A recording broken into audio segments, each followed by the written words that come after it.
హైదరాబాద్ బోయిన్పల్లి కాల్పుల ఘటనలో గాయపడి ఆసుపత్రిలో చికిత్స పొందుతున్న కాంగ్రెస్ నాయకుడు యాదగిరి కోలుకుంటున్నారు.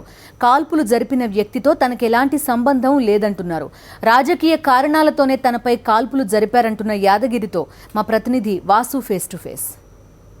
రోజుల క్రితం హైదరాబాద్ బోయినపల్లిలో కాల్పుల కలకలంలో కాంగ్రెస్ నేత యాదగిరి గాయపడి ప్రస్తుతం సికింద్రాబాద్లో ఒక ప్రైవేట్ ఆసుపత్రిలో చికిత్స పొందుతున్నారు. యాదగిరి చెప్పండి, మనం చూస్తా ఉన్నాం ఆ రోజు అన్ఎక్స్పెక్టెడ్గా ఇంట్లో ఉన్న నేపథ్యంలో ఒక్కసారిగా నీపై బాబు కాల్పులు తేబడడానికి గల కారణాలు ఏంటి, మీరు ఏమనుకుంటున్నారు?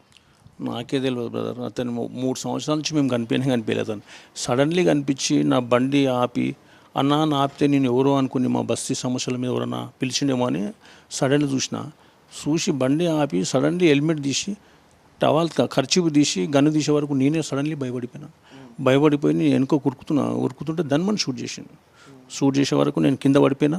నేను మళ్ళీ గేట్ ఓపెన్ చేసుకుని బయటికి పోతుంటే అక్కడ మళ్ళీ వెనుక గన్ను తీసుకొని వస్తుంటే మళ్ళీ అక్కడికి నేను తప్పించుకొని ఇట్లా వస్తున్నా. జారి పడే వరకు మళ్ళీ ఇంకోటి నా బ్యాక్ సైడ్ కూడా రివాల్వర్ కొట్టిండు.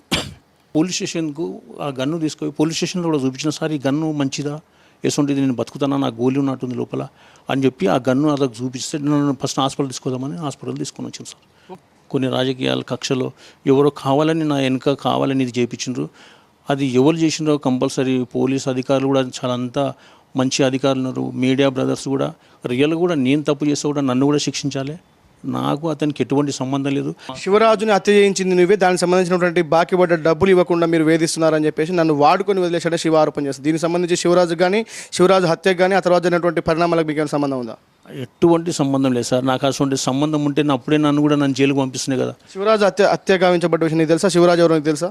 శివరాజు బస్సులో ఉండే వాస్తవమే. ఆయన ఒక మాజీ నక్సలైట్ అనేసి అందరికీ తెలుసు. అతను ఎంతోమందితో గొడవలు పడుతుండే. ఈ జాగ్రత్త వల్ల ఎంతోమంది అంటే దానికోసము శివరాజుకు ఆయనకి ఏం సంబంధం మాకు తెలియదు. కానీ ఒట్టి నన్ను కావాలని వాంటెళ్ళి నన్ను రాజకీయంగా దెబ్బతీయాలనేసి నన్ను రాజకీయంగా బ్లేమ్ చేయాలనే తప్ప ఇంకా ఏం లేదు. మొత్తం మీద చూస్తున్నాం, ఏదైతే గాయపడ్డ యాదగిరి బోయినపల్లి కాల్పుల కేసులో నాకు ఎలాంటి ఇల్లీగల్ కాంటాక్ట్ సంబంధించినటువంటి వ్యవహారాల్లో సంబంధం లేదు. బాబు నాకు కలవక 3 సంవత్సరాలు అవుతుంది. ఎలాంటి లావాదేవీలు కానీ ఎలాంటి హత్య కేసులో ఇన్వాల్వ్మెంట్ కానీ నాకు లేదు. నిజంగా నేను ఏదైనా తప్పు చేస్తే మాత్రం ఖచ్చితంగా శిక్షార్హుని, ఏ శిక్షకైనా నేను సిద్ధంగా ఉన్నట్టున్నాడు. మరి పోలీస్ ఇన్వెస్టిగేషన్ ఏ విధంగా సాగబోతుంది? ఇప్పటికే బాబుని టాస్క్ ఫోర్స్ పోలీసులు అరెస్ట్ చేసిన నేపథ్యంలో కూడా యాదగిరిని కూడా విచారించే అవకాశాలు ఈ అన్నింటి నేపథ్యంలో నిజంగా ఎవరు తప్పు చేశారు, ఎవరికి ఏ కేసు ఇన్వాల్వ్ ఇకపై జరిగే ఇన్వెస్టిగేషన్లో తేలాల్సి ఉంది. వీడియో శ్రీనివాస్తో వాసుదేవ్ రెడ్డి, సాక్షి న్యూస్, హైదరాబాద్.